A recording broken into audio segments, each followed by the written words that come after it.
Hello friends, कैसे हैं आप सब? बढ़िया। चलिए आज हम नया टॉपिक शुरू कर रहे हैं, डिमिनिशिंग और increasing the roots of a given equation. पिछले क्लास में हमने ट्रांसफॉर्मेशन ऑफ इक्वेशंस में 3 टाइप के ट्रांसफॉर्मेशंस हमने सीख लिए थे, पढ़ लिए थे, जिसमें किसी दिए हुए इक्वेशन के रूट्स के अपोजिट साइन वाले रूट्स वाला इक्वेशन कैसे प्राप्त करते हैं वो हमने देखा। साथ ही साथ हमने ये देखा कि अगर कोई इक्वेशन हमें दिया हो और उसके रूट्स का अगर अपने को डबल डबल या ट्रिपल ट्रिपल यानी कि कांस्टेंट के द्वारा अगर हम उस इक्वेशन के रूट्स का मल्टीप्लाई करके फिर एक नया इक्वेशन प्राप्त करना चाहें तो वो कैसे करते हैं वो भी हमने सीखा। और फिर तीसरे कैटेगरी में हमने ये देखा कि ऐसा समीकरण प्राप्त करना जिसके रूट्स दिए हुए इक्वेशन के रूट्स के व्युत्क्रम हो अर्थात रेसिप्रोकल हो। तो ये 3 चीज़ें हमने अनेक सारे सवालों और एग्जाम्पल समेत अच्छे से समझ लिए थे। और फ्रेंड्स, इसी कड़ी में आज हम कुछ और चीज़ें पढ़ने जा रहे हैं जिसमें हमको क्या करना है, डिमिनिशिंग और इंक्रीजिंग यानी घटाना या बढ़ाना किनको, रूट्स को, दिए हुए समीकरण के रूट में यानी मूलों में कमी या वृद्धि करना। तो अब इसके लिए क्या करना है, देखिए एक क्वेश्चन की मदद से हम प्रोसेस भी समझेंगे, वर्किंग रूल वगैरह क्वेश्चन समझते समझते देखेंगे और बहुत इजी प्रोसेस है। Diminish the roots of the equation इतना बाई 2। तो प्रश्न में ये बोल रहा है कि इस इक्वेशन के रूट्स में दो की कमी करके जो रूट्स तैयार होंगे फिर वो वाला इक्वेशन कौन सा होगा, ये हमको बतलाना है। ठीक है, हालांकि इस टाइप का क्वेश्चन थोड़ा बड़ा बनेगा, थोड़ा लंबा प्रोसेस होगा। ठीक है, मगर है आपके सिलेबस में, थ्योरी ऑफ इक्वेशंस में ये चीज़ें हैं तो अपन पढ़ लेते हैं। ठीक है, नॉलेज हर चीज़ की आप लोग बिल्कुल रखिए, फिर एग्ज़ाम में जो क्वेश्चन आएंगे उनको अपन ध्यान देंगे। ठीक है, कि एग्ज़ाम में किस तरह के क्वेश्चंस आ सकते हैं। ये तो थोड़ा लंबा बनेगा। ठीक है, ऑब्जेक्टिव क्वेश्चन में तो ये शायद इस टाइप के क्वेश्चंस शायद ना आए, हाँ, लेकिन इस क्वेश्चन को घुमा करके पूछा जा सकता है। ठीक है, तो इस पर हम लोग थोड़ा और गहन रिसर्च करेंगे। फिलहाल ये क्वेश्चन अपन समझते हैं, फिर एग्ज़ाम पॉइंट ऑफ व्यू से क्वेश्चन की अलग से प्रैक्टिस तो करेंगे ही करेंगे, उसके लिए आप लोग निश्चिंत रहिए। चलिए, 2 अपने को क्या करना है, इस इक्वेशन के रूट्स को 2 से डिमिनिश्ड करना है, मतलब घटाना है, कम करना है। यानी इसके जो भी रूट्स होंगे ना उनसे 2 कम रूट्स जिसके भी होंगे वो इक्वेशन प्राप्त करना है अपने को। तो अपन क्या करेंगे, ये 2 यहाँ लिखेंगे और सीधा सिंथेटिक डिवीज़न का प्रोसेस करेंगे अपन। ठीक है, तो उसके लिए अपने क्या करना होता है, अच्छा इक्वेशन को कंप्लीट बना करके अपने को काम शुरू करना है। तो क्या इक्वेशन कंप्लीट है? कंप्लीट नहीं है, तो पहले अपने को कंप्लीट बनाना पड़ेगा इसको। तो फ्रेंड्स, कंप्लीट कैसे बनाएंगे, जो पद यहाँ गायब है, जो टर्म गायब है उसका कोफिशिएंट 0 लगाएंगे। तो x की घात 4 0 x³ है ना, x³ वाला गायब है, x की घात 4 के बाद सीधा x की घात 2 वाला दिख रहा है, तो x³ वाला गायब है तो 0 है ना, 3x² - 4x + 9। ठीक है फ्रेंड्स, तो कोफिशिएंट को अपन यहाँ लिखते हैं 1 0 3 -4 9। अब क्या करते हैं अपन, पहला वाला जस का तस लिख देते हैं अपन। ठीक है, पहला वाला जस का तस लिखते हैं, फिर 2 1 कम 2 इन दोनों को जोड़ते हैं, फिर 2 दूनी 4 इन दोनों को जोड़ते हैं, फिर ये इन दोनों को जोड़ते हैं। और फ्रेंड्स, ये सारी चीज़ें सिंथेटिक डिवीज़न का पूरा प्रोसेस आपने पिछले अनेक सारे टॉपिक्स में, अनेक सारे सवालों में हमने सिंथेटिक डिवीज़न अपनाया है। देख सकते हैं आप, हमने बहुत सारे सवालों में ये काम किया हुआ है, ये देखिए। ठीक है, तो पिछली क्लासेस आप लोग ज़रूर देखिएगा। 14 में 4 गया 10, 10 दूनी 20, 20 9 29। यहाँ पे ऐसे लाइन आपको खींच देनी है लास्ट वाले में। ठीक है फ्रेंड्स, लास्ट में आपको एक लाइन ऐसे खींच देनी है। अब फिर से आपको वही काम जारी रखना है, पहला वाला जस का तस। ठीक है, फिर 1 दूनी 2 2 2 4 4 दूनी 8 8 7 15 15 दूनी 30 30 10 40। फिर ऐसे लाइन खींच देना है। ठीक, फिर वही काम आपको दोहराना है। ये काम आपको ऐसे देखो, ये कम होते जा रहा है बिल्कुल, तो ये लास्ट तक अपने को करना है। ठीक, चलिए आगे बढ़ते हैं फटाफट एकदम। पहला वाला जस का तस 2 1 कम 2 4 2 6। अब प्रश्न ये उठता है कि सर मान लीजिए परीक्षा में इस टाइप का कोई प्रश्न आ गया, अगर हम इतना लंबा काम करते बैठे रहेंगे तब तो हो गया, फिर समय तो बहुत सारा चला जाएगा। दोस्तों पूरा काम अपने को कौन करने बोल रहा है? अपने को तो जैसे मान लो यही वाला समीकरण, मान लो यही वाला सवाल आपके परीक्षा में आ गया कि भैया ये इक्वेशन है और इसके रूट्स को 2-2 से कम करके जो नया इक्वेशन प्राप्त हो रहा है उसको पता कीजिए। तो ये जो प्राप्त होते जा रहे हैं ना फ्रेंड्स, ये जो जिसको लास्ट में अपन वहाँ पे रखते जा रहे हैं, यही तो उस आंसर में जो समीकरण आने वाला है उसके कोफिशिएंट यही लोग हैं। तो 1-2 कोफिशिएंट अगर अपने को मिल चुका है ना तो आप तुरंत सही आंसर पकड़ सकते हो कि सही आंसर कौन सा है, तुरंत पता कर सकते हो। तो ये एक कला है। जैसे आप उत्तर मिल जाएगा ना उसके बाद अपन इसको और इसके बारे में बात करेंगे कि कैसे अपन जल्दी से सही उत्तर प्राप्त कर सकते हैं, ठीक है। तो क्योंकि अपने को पूरा सॉल्व करने वहाँ बोला कौन है, अपने को तो भैया सही ऑप्शन में टिक करने से मतलब है, ठीक। अब वो जितनी जल्दी मिल जाए वो सही उत्तर। तो 1 का 1, 1 2 जा 2, 4 2 6, 6 दूनी 12, उसके बाद 12 15 27। फिर लाइन खींचिए, फिर आप देख सकते हैं पहला वाला 10 का 10, 1 दूनी 2, 6 2 8, ठीक है फ्रेंड्स। फिर ऐसे लाइन खींच दीजिए। अब ये हो गया लास्ट, मतलब ख़त्म। अब ऐसे करेंगे भी तो देखो पहला वाला 10 का 10 यहाँ पे आएगा और क्या है ना, मतलब हमारा प्रोसेस शांत हो चुका है, ठीक है। तो अब आप देख सकते हैं यहाँ पर, इसको कहिए A0, इसको कहिए A1, नीचे से ऊपर की ओर अपने को चालू करना है। ये A2, ये A3, ये A4। तो जिस इक्वेशन, जो हमारा वांछित समीकरण है, जो इक्वेशन हम प्राप्त करने जा रहे हैं, जो हमारा आंसर है, यानी जो दिए हुए समीकरण के मूलों से 2-2 कम मूल वाला समीकरण होगा, वो इन्हीं से तैयार होगा। वो होगा आपका, वो भी 4 घात का ही होगा, जैसे ये 4 घात का है। तो A0 x की घात 4, A1 x की घात 3, A2 x स्क्वायर, ये कोफिशिएंट को मैं लिखते जा रहा हूँ बस लाइन से, A3 x प्लस A4 बराबर 0। और अब आप A0, A1, A2, A3, A4 का मान रख दीजिए। A0 का मान 1 है तो 1 को जनरली नहीं लिखते, ठीक है। एक्स क्यूब का गुणांक A1 है, A1 कौन है 8 एक्स क्यूब। फिर A2 का मान 27 है, ठीक है, 27 एक्स स्क्वायर। फिर 40 एक्स, फिर A4 कौन है 29 बराबर 0। ये वो इक्वेशन प्राप्त हो चुका है जिसके मूल दिए हुए समीकरण के मूलों से 2-2 कम है, ठीक है फ्रेंड्स। अब आप एक बात मेरे को बताइए, जो अगर मान लो, अब हम शुरू में बोल रहे थे ना भाई कि ये सवाल लंबा बनेगा, तो एग्ज़ाम पॉइंट ऑफ व्यू से इसको कैसे समझेंगे, कैसे कम समय में हम सही उत्तर ढूंढेंगे, ठीक है। अब इस पर बात करते हैं ताकि हमारी परीक्षा की तैयारी हो। परीक्षा में हमको लंबा सॉल्यूशन नहीं देना है, लेकिन लंबा सॉल्यूशन सीखना तो ज़रूरी है दोस्तों, है ना भाई, क्योंकि हर चीज़ का बेसिक और हर चीज़ का पूरा सही तरीका, सॉल्यूशन वगैरह सब पता होना चाहिए, तभी तो मज़ा आएगा ना, तभी ये ज़्यादा मायने रखता है। और फिर हम परीक्षा में जो अपने को सही टिक करके आना है उसके लिए अलग तरीका है। अब देखिए, जब ये प्रश्न आएगा, मान लो, ठीक है, जब इस टाइप का प्रश्न आपके एग्जाम में आएगा कि भैया समीकरण दिया है और ऐसा समीकरण प्राप्त कीजिए जिसके मूल इस समीकरण के मूलों से 2-2 कम हो, आपके पास 4 ऑप्शंस रहेंगे। 4 ऑप्शंस में से ये एक ऑप्शन ये भी रहेगा क्योंकि ये सही उत्तर है, ठीक है। अब सही उत्तर कैसे पता करोगे आप?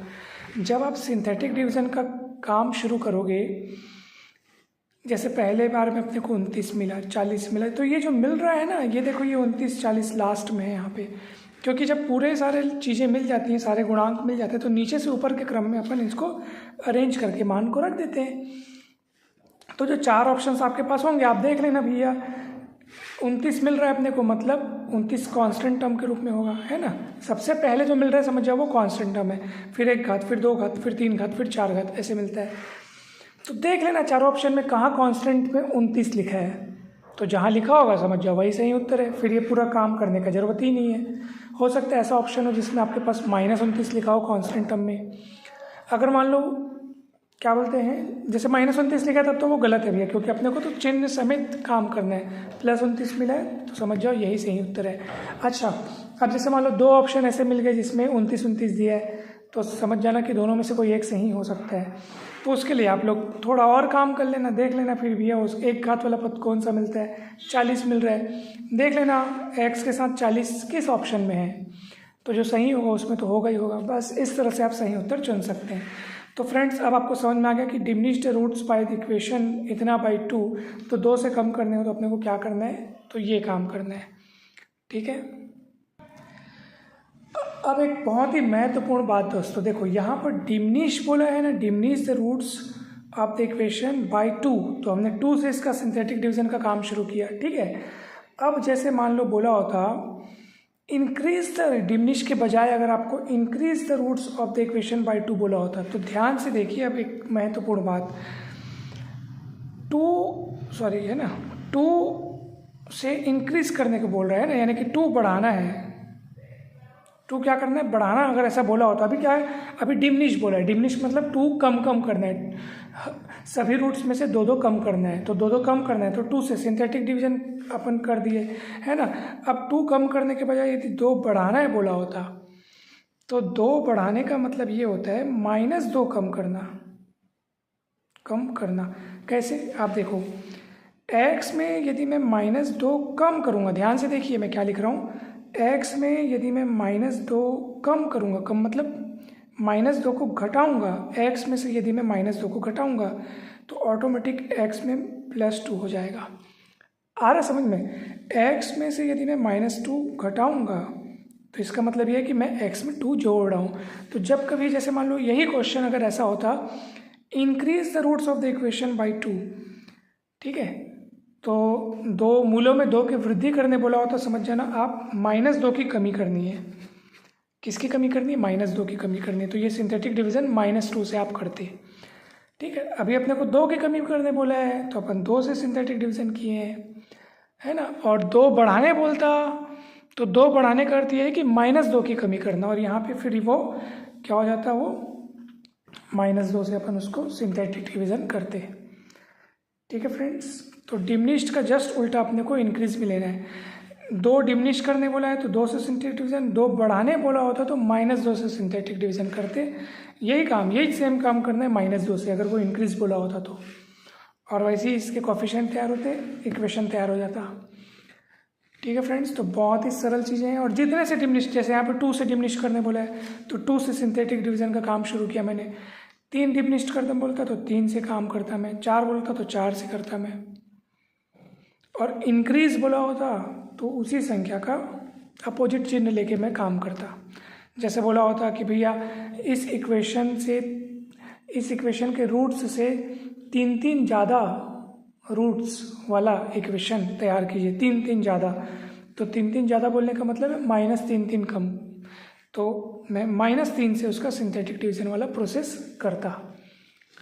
ठीक है फ्रेंड्स, तो इस तरीके से ये सवाल आपको बहुत अच्छे से समझ में आया होगा। ये कंसेप्ट, ये सवाल कठिन नहीं है, बहुत आसान है। चलिए देखते हैं एक आध और सवाल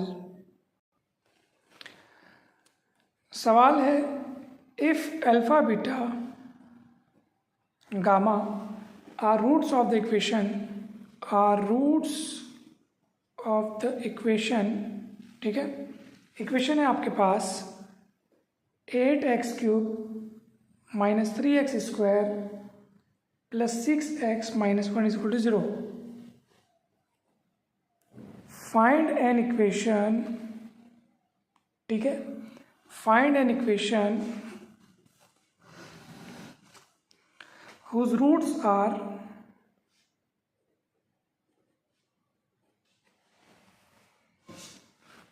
अल्फा + 1/2, बीटा + 1/2, गामा + 1/2। अब आप समझ गए होंगे कि अपने को क्या करना है। ध्यान से देखिए फ्रेंड्स, क्वेश्चन ज़बरदस्त है। ठीक है, यदि अल्फा बीटा गामा दिए हुए इक्वेशन के रूट्स है तो ऐसा इक्वेशन प्राप्त कीजिए जिसके रूट्स अल्फा + 1/2, बीटा + 1/2, गामा + 1/2, यानी कि दिए हुए इक्वेशन के जो रूट्स हैं अल्फा बीटा गामा, उनसे हाफ यानी आधा ज़्यादा। तो यानी हमको रूट्स को बढ़ाना है हाफ से, तो हाफ से बढ़ाने का मतलब -हाफ से घटाना।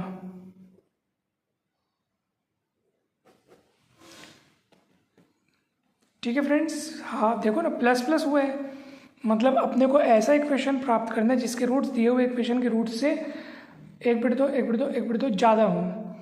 इसका मतलब -1/2 कम हो, यानी -1/2 से हम क्या करेंगे, सिंथेटिक डिवीजन कराएंगे फ्रेंड्स। ठीक है,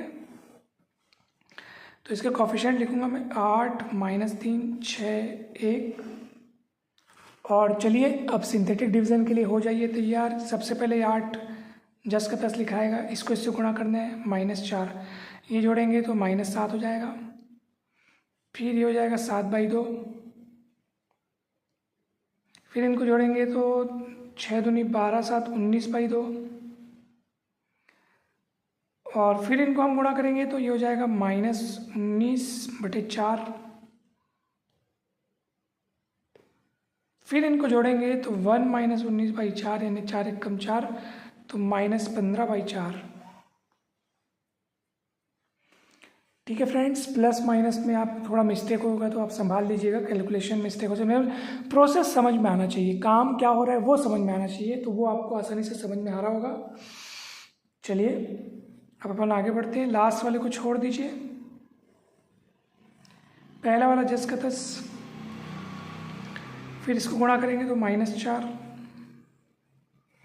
-7 -4 हो जाएगा -11। ठीक है फ्रेंड्स, उसके बाद -11 गुणित -1/2 यानी +11/2, -11 गुणित -1/2 तो माइनस गुणित माइनस प्लस हो जाएगा 11/2। फिर जुड़ेंगे ये तो 19 और 11 दैट इज 30/2 यानी 15। फिर आप ऐसे लाइन खींच दीजिए, ये पहला वाला 10 का 10 -4 -15, फिर ये, फिर बस हो गया पहला। अब तो 8 10 का 10 लिखाएगा। तो इस तरह से आपको जो इक्वेशन मिलेगा वो मिलेगा आपके पास नीचे से ऊपर के क्रम में 8x³ -15x² +15x -15/4। सिंप्लीफाई करने के लिए आप इसको 4 से गुणा कर सकते हैं ताकि ये बटे वाला 4 हट जाए।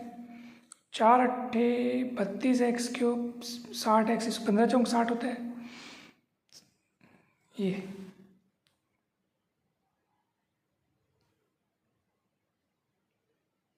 सॉरी 4 8 32 15 चौक 60 15 चौक 60 और ये 15 आएगा ना, क्योंकि यहाँ 4 4 कट जाएगा।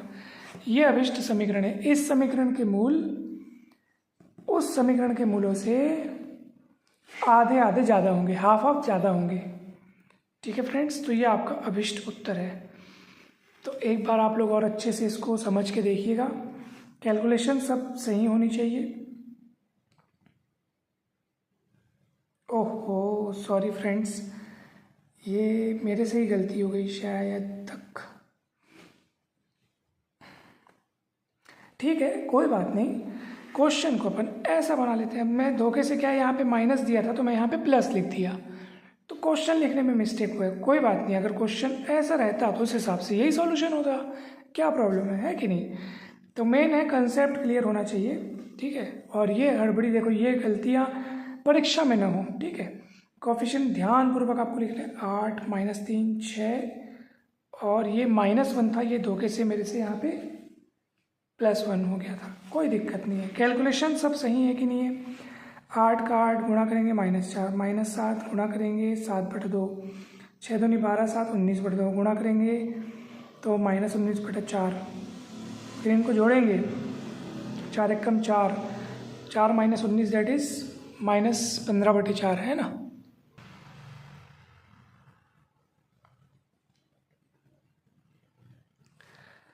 तो कहाँ थे अपन, कहाँ पे थे फ्रेंड्स। हाँ, तो इस तरह से हो जाएगा -15/4। उसके बाद अपन फिर वो 10 का 10, फिर ये -4 -11 माइनस इंटू माइनस प्लस 11/2 और ये हो जाए 30/2 यानी 15। ठीक है फ्रेंड्स, फिर ये 10 का 10 हुआ -4 -15। ठीक है, सब सही होते जा रहे हैं। ओके एकदम ओके, प्लस माइनस करके पैटर्न अपने को मिला है। ठीक है फ्रेंड्स, कभी कभार छोटी मोटी गलतियां हो जाती हैं, मगर परीक्षा में ना हो, क्योंकि इन्हीं छोटी मोटी गलतियों के कारण आंसर गड़बड़ा जाता है। और वहाँ पे होता है क्या फ्रेंड्स, बहुत कम समय में आपको सभी प्रश्नों के उत्तर देने होते हैं, तो बहुत सावधानीपूर्वक आपको वहाँ पर बनाना होता है। चलिए, ये भी सवाल हो गया। तो इस तरह से ये टॉपिक यहाँ पे कंप्लीट होता है। मैं आपको एक क्वेश्चन होमवर्क के तौर पे देता हूँ, फिर अपन आगे के टॉपिक में आगे बढ़ते हैं। आपके लिए क्वेश्चन है 4x⁴ plus 32x³ plus 83x² plus 76x plus 21 बराबर 0। इसके रूट्स को आपको टू इंक्रीज करना है। ठीक है, टू क्या करना है, इंक्रीज करना है, और फिर वो नया इक्वेशन तैयार करना है जिसके रूट्स इस इक्वेशन के रूट्स से टू बढ़े हुए हों। ठीक है फ्रेंड्स, तो ये आपके लिए एक छोटा सा होमवर्क है, इसको आप लोग ज़रूर ट्राई कीजिएगा। कहीं पर भी डाउट आएगा तो बेझिझक बिंदास पूछिएगा। आप सीधे पूछ सकते हैं, में से व्हाट्सएप के माध्यम से आप कांटेक्ट कर सकते हैं। आप सभी को व्हाट्सएप नंबर पता होगा 8871420304। आप हमारे YouTube channel maths master Mukesh को भी अवश्य सब्सक्राइब कीजिएगा। उसमें आपको और भी बेसिक जानकारी, बेसिक कंसेप्ट, मतलब सभी कक्षाओं के जो मैथ्स के टॉपिक्स हैं बहुत बारीकी से समझने पढ़ने को मिलेंगे। तो चलिए हम कुछ और टॉपिक को अब आगे बढ़ते हैं। फ्रेंड्स, ये हमारा नया टॉपिक है रिमूवल ऑफ टर्म्स, यानी पदों को हटाना। ठीक है, और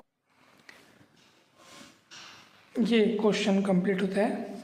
यहाँ पे हम दो चीज़ें सीखेंगे, एक तो रिमूवल ऑफ टर्म्स भी सीखेंगे, साथ ही साथ इक्वेशन को स्टैंडर्ड फॉर्म में बदलना सीखेंगे, दो चीज़ें एक साथ। ठीक है, अब देखो, ये आपको एक क्यूबिक इक्वेशन दिया है, अर्थात त्रिघातीय समीकरण दिया है। आप देख सकते हैं x का अधिकतम घात यहाँ पे 3 है। ठीक है, तो ये त्रिघातीय समीकरण है, ये क्यूबिक इक्वेशन है, और इसको रिड्यूस करना है, यानी इसको अपने को इसका रूप बदलना है। कैसे बदलना है, सेकंड टर्म को रिमूव करके। सेकंड टर्म कौन है, ये देखो, ये सेकंड टर्म है, ये फर्स्ट टर्म, दूसरा टर्म, तीसरा, चौथा। तो दूसरे टर्म को अपने को यहाँ से हटाना है, गायब करना है, मतलब दो घात वाला पद दिखना ही नहीं चाहिए। अपने को ये काम करना है यहाँ पे। तो उसके लिए क्या किया जाएगा, तो चलिए, उसके लिए हमको इस इक्वेशन के रूट्स को डिमिनिश्ड करना है। डिमिनिश्ड करना मतलब घटाना है। डिमिनिश्ड अपन पीछे पढ़े ना, डिमिनिशिंग कैसे करते हैं, ये प्रोसेस है डिमिनिशिंग करने का। तो अपने को वही काम यहाँ पे भी करना है। इस इक्वेशन के रूट्स को क्या करना है, डिमिनिश्ड करना है। प्रश्न ये उठता है कि किससे डिमिनिश्ड करना है, कितना घटाना है, तो आपको घटाना है h से। h से डिमिनिश्ड करना है। अब आप कहेंगे ये h क्या है, पता तो चले तभी तो अपन काम कर पाएंगे आगे। तो h का मान आपको निकालना पड़ेगा इस सूत्र से, -a1/n_a0। अब ये a1 a0 कौन है, तो याद रखिएगा, पहला कोफिशिएंट a0, फिर a1, फिर a2, फिर a3, इस तरीके से रहता है। तो चलिए देखते हैं, यहाँ पर ये माइनस हो गया, a1 कौन है, -15, आप देख सकते हैं -15 है, और अपॉन n क्या है, इस इक्वेशन की डिग्री, x के अधिकतम घात वही डिग्री है, तो 3, और a0 जो सबसे पहला गुणांक है, सबसे बड़ी घात वाला गुणांक, जो कि कितना दिख रहा है आपको, 1, तो यहाँ लिखेंगे 1। तो माइनस माइनस प्लस, 3 पंचम 15, यानी इस इक्वेशन के रूट्स को अगर आप 5 कम करेंगे, 5 से डिमिनिश्ड करेंगे, तो फिर वो जो नया इक्वेशन प्राप्त होगा उसमें दूसरा टर्म गायब हो चुका होगा, आप देखेंगे।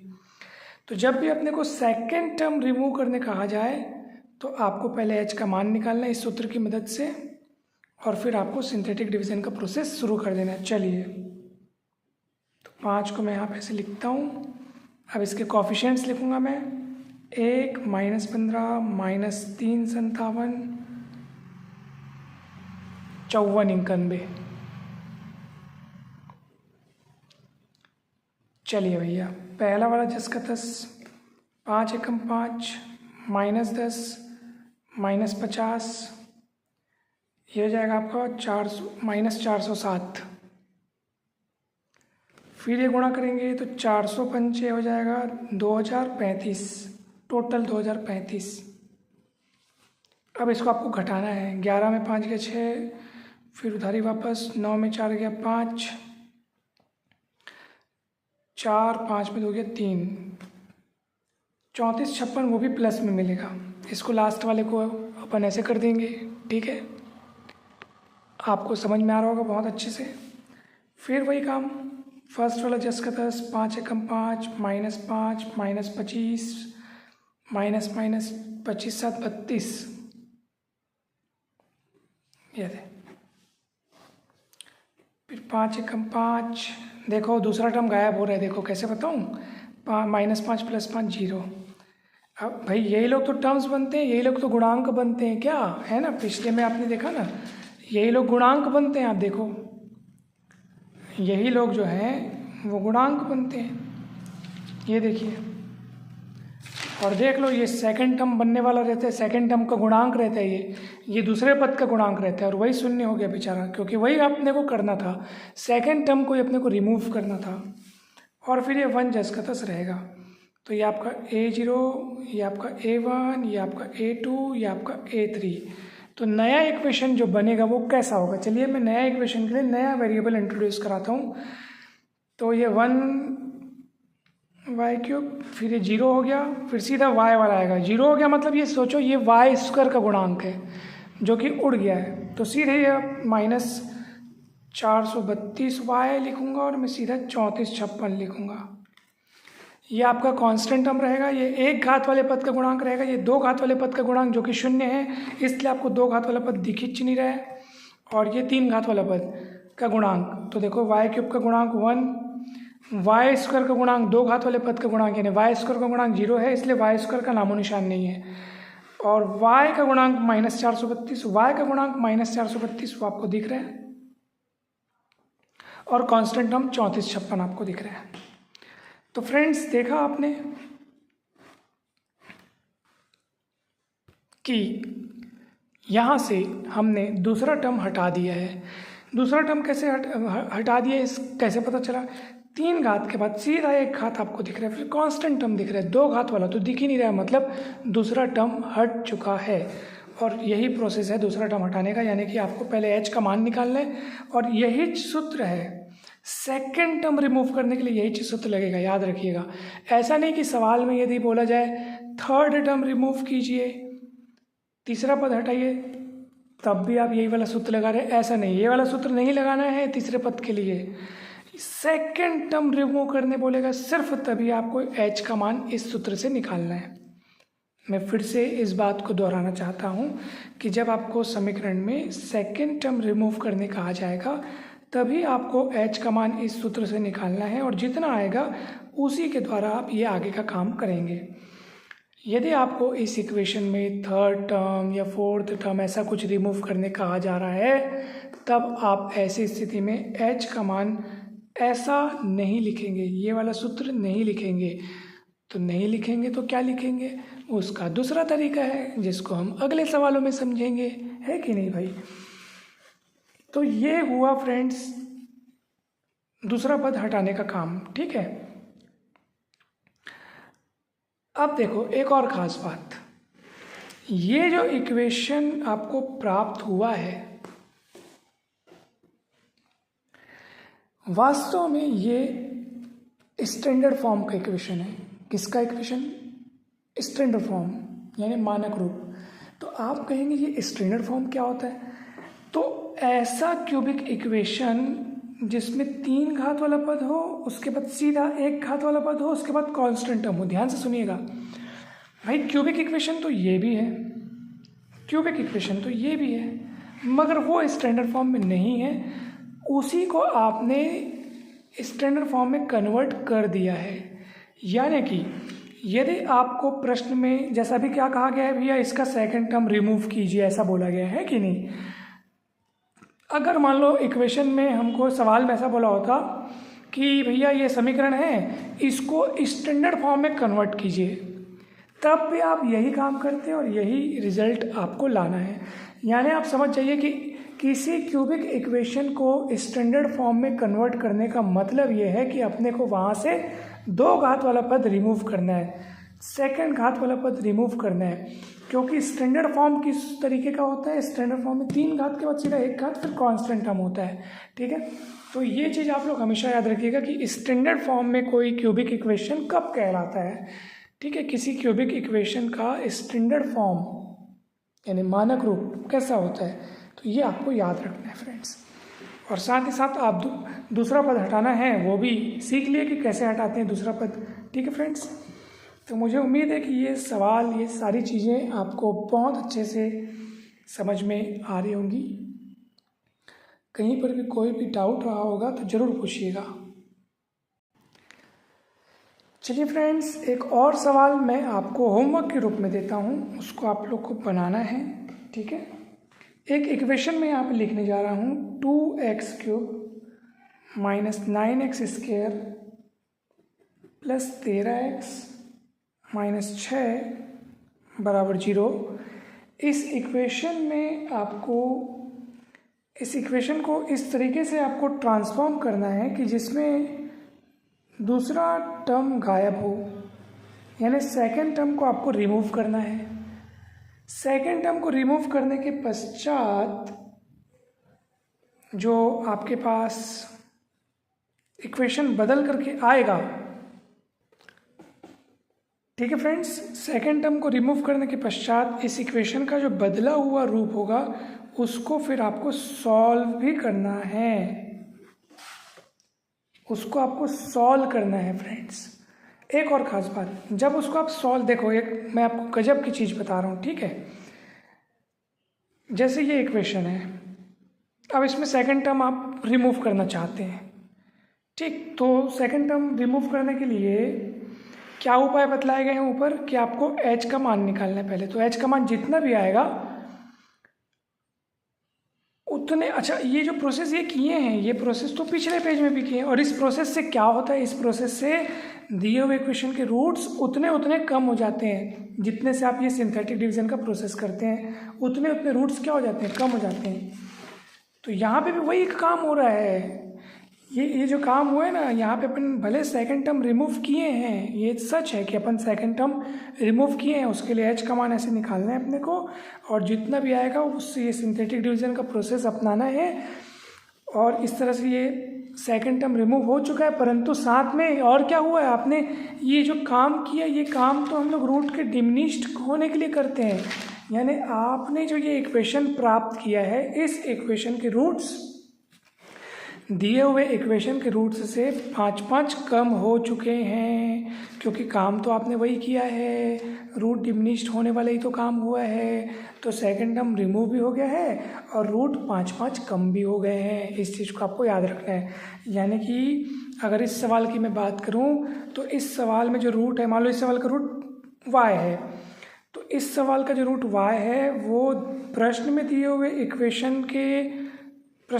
हुआ जो इक्वेशन है उसके रूट्स से 5 कम हो चुका है। यानी कि यदि x दिए हुए इक्वेशन का रूट है और y नया जो प्राप्त हुआ उस इक्वेशन का रूट है, तो नए इक्वेशन का रूट दिए हुए इक्वेशन के रूट से 5 कम है, इसलिए -5 करके हमने यहाँ पे लिखा है।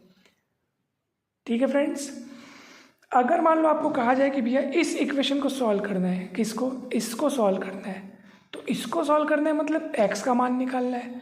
तो x का मान निकालना है, लेकिन आपने तो इस इक्वेशन का रूप बदल दिया है ना, आपने इस इक्वेशन का रूप बदल दिया। तो आपको क्या करना है बताऊं, देखो इस समीकरण को सॉल्व करने के लिए आप क्या करो, अब भैया आपने तो इसका रूप बदल के इस रूप में ला लिया है, तो आप इसको सॉल्व कर लो। इसको सॉल्व करोगे तो y की 3 ठोक वैल्यूज आएंगी, क्योंकि क्यूबिक इक्वेशन है तो y की 3 ठोक वैल्यूज आएंगी। ठीक है, आप इसको सॉल्व कीजिए, y की 3 वैल्यूज आएंगी।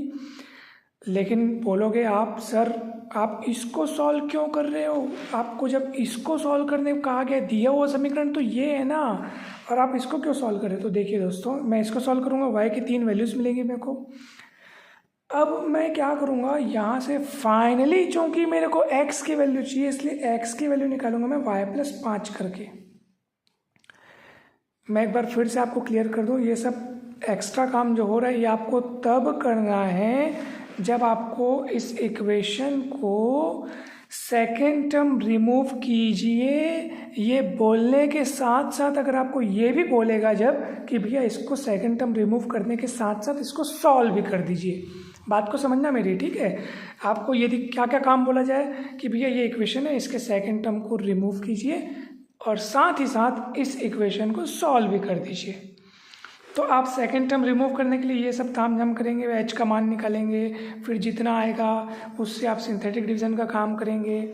जो इक्वेशन बदल करके मिलेगा उसमें सेकंड टर्म गायब हो चुका होगा, सेकंड टर्म गायब हो चुका होगा, साथ ही साथ एक और काम हो गया होगा। क्या काम हो गया होगा कि भैया वो जो एच का जो मान आया है उस मान से आपने क्या किया, इसका सिंथेटिक डिवीज़न किया है। तो जैसे एच का मान कितना है 5, तो जैसे h का मान यहाँ पे कितना है 5, तो इसका मतलब ये है कि आपने ये जो प्रोसेस अपनाया है वही है जिसमें रूट डिमिनिश्ड होते हैं, कि अपन शुरुआत में ही बताए थे कि इसके रूट्स को अपने को डिमिनिश्ड करना है h से और h का मान ऐसे निकालना है। यानी कि ये जो समीकरण मिला है ना, इसके रूट्स दिए हुए इक्वेशन के रूट से 5-5 कम हो चुके हैं। तो जब आप अगर ये वाला इक्वेशन सॉल्व करते हैं तो यहाँ से जो y की वैल्यूज़ मिलेंगी वास्तव में वो उस इक्वेशन के रूट से 5-5 कम है। तो यदि आपको, इसलिए तो मैंने ये वाला इक्वेशन सजा करके आपको बताया कि मतलब नए इक्वेशन के रूट पुराने इक्वेशन के रूट से 5-5 कम है। तो जब इसको पलटाओगे तो वापस आपको प्रश्न में दिए हुए इक्वेशन का रूट मिल जाएगा y + 5-5 करने से। यानी कि जो y की जो 3 वैल्यूज़ आपको मिले रहेंगी बारी बारी से यहाँ रखना, फिर 5 जोड़ना, तब आपको x की 3 वैल्यूज़ मिलेंगी और वो इस इक्वेशन की रूट्स रहेंगी फ्रेंड्स, ठीक है। तो अब आपको क्लियर हो गया होगा। यही काम आपको यहाँ पे करना है। सेकंड टर्म पहले आपको रिमूव करना है। सेकंड टर्म रिमूव करने के लिए आप h का मान निकालेंगे -a1/n0 वाले सूत्र से। h का मान जितना आएगा उसकी मदद से इसके रूट्स मतलब उतना ही आपको रूटों में कमी करनी है। उसके लिए आपको सिंथेटिक डिवीज़न लगाना है। फिर वो आपके पास नया इक्वेशन प्राप्त होगा जिसमें सेकंड टर्म रिमूव हो चुका होगा और वही इक्वेशन इस इक्वेशन का स्टैंडर्ड रूप होगा, स्टैंडर्ड फॉर्म होगा। फिर आप उस इक्वेशन को सॉल्व करेंगे, ठीक है फ्रेंड। सॉल्व करेंगे तो आपको y के, मान लो ये वाला इक्वेशन अगर आप y में तैयार करते हैं तो y की वैल्यूज़ मिलेंगी, 3 ठोक y की वैल्यूज़ मिलेंगी। अब y की वैल्यूज़ मिलने के पश्चात आप ये देखेंगे कि इसके रूट्स को आपने जिनसे कम किया, आप जैसे किससे कम कितना कम करेंगे यहाँ पे आपको तुरंत पता चल जाएगा, ठीक है। देखो ये माइनस, ये a1 का मान -9 है, देख लो यहीं पे पता चल जाएगा तुरंत। n जो डिग्री है इसकी 3 और ये 2, 3 है कम, 3 3 9, कितना मिल रहा है 3/2। तो इसका मतलब ये है y = x - 3/2, मतलब आपने 3/2 से क्या किया, कम किया है ना भाई। ये देखो ये a1 की जगह पे -9 दिख रहा है, n तो इसकी डिग्री और सामने में a0 की जगह पे 2 दिख रहा है ना फ्रेंड्स। तो नया इक्वेशन, जो नया प्राप्त इक्वेशन है उसका रूट पुराने इक्वेशन यानी प्रश्न में दिए हुए इक्वेशन के रूट से 3/2 कम है, लेकिन अपने को तो मेन जो इक्वेशन है उसका रूट पता करना है ना। तो x = क्या हो जाएगा y + 3/2, यानी जो y की वैल्यूज़ मिली रहेंगी बारी बारी से यहाँ रखना, तो आपको x की 3 वैल्यूज़ मिल जाएंगी जो कि इस इक्वेशन दिए हुए इक्वेशन की अभिष्ट सॉल्यूशंस होंगी।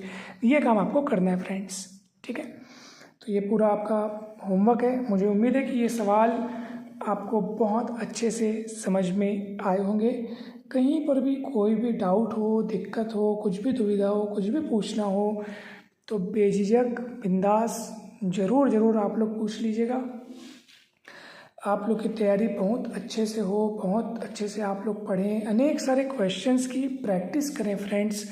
देखिए हम लोग जो पढ़ रहे हैं तो वो तो ठीक है, चलो अपन टॉपिक पढ़ रहे हैं उससे संबंधित कुछ सवालों को देख रहे हैं और मुझे पूरा भरोसा है कि ये बहुत अच्छे से आपकी हेल्प कर रहे होंगे ये सारे सवाल बनाने के तरीके, ठीक है। अभी अपन क्या है, मेथड सीख रहे हैं। मेथड के सीखने के साथ साथ हमको ये भी ट्रिक सीखना है कि परीक्षा में तीव्रतम गति से आंसर, सही उत्तर कैसे चुना जाए, तो वो ज़्यादा इम्पॉर्टेंट है। बिकॉज मेथड तो ठीक है चलो, लेकिन परीक्षा में क्या मायने रखता है, परीक्षा में ये मायने रखता है तुरंत कम से कम समय में कौन सही उत्तर दे सकता है, क्योंकि वहाँ पे टाइम मैनेजमेंट का बड़ा ही महत्व है।